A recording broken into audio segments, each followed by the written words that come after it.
everyone. This is Tanya here from EduTV. I welcome you all to our program. It's a matter of principles. And today we have with us the principal of the Central School, Dubai, Miss Mala Mehra. Welcome to the program, ma'am. Thank you, Tanya. Thank you so much for having me on this show. Pleasure is all ours, ma'am. Ma'am, considering the current pandemic situation, there have been a lot of changes that we have observed in the education domain, schools especially. Talking about classes, we've switched over to online classes from offline. Talking about the syllabus, we're emphasizing more on theory than practicals now.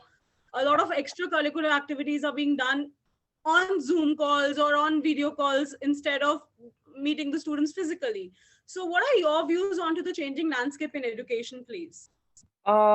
See, I would say, Tanya, that the education sector has, I think, overnight it's undergone about 360-degree change, just overnight, and not expecting that this is going to be lasting for how long. The moment, I still remember when we were having our CBSE exams, and we were just thinking, or we just getting to know, okay, somewhere some cases are happening, and we never expected that overnight such a thing would ever come across.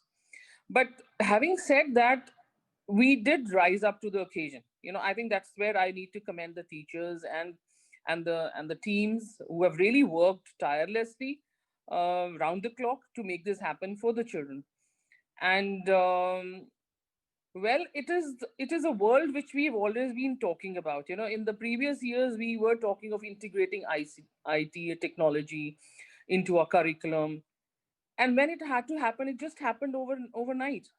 Now everything is there, and we're just trying to find out ways how we can do sports online, how we can do debates online, how we can do competitions online, how can we talk about sustainability. Look at the number of webinars happening now. It's like it's just opened the whole thing, and everybody is they're kind of falling into the what is expected. And I think it is uh, taking up momentum overall globally, I would say.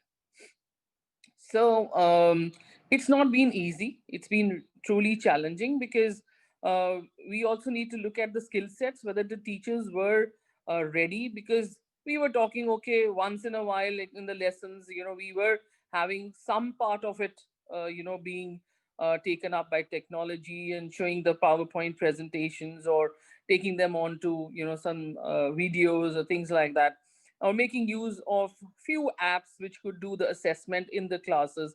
But now here it is a totally different game altogether, where everything right from the starting, we are not meeting the children physically. Though our school, we are giving three models of learning actually. So we're giving face to face, we are giving blended learning, and we are also doing distance learning. So it's not easy. So working on the logistics have been truly challenging, because to accommodate children, looking at adhering to all the guidelines that have been provided by the local authorities of looking at that there has to be proper social distancing, and there has to be proper sanitizing and everything to be in place. So it's not been easy to work out on the logistics, because I'll just give a little bit background about our school, because we are a boys and girls school which is run separately. So for us, it's a double shift school. Yeah. So it has a challenge of its own.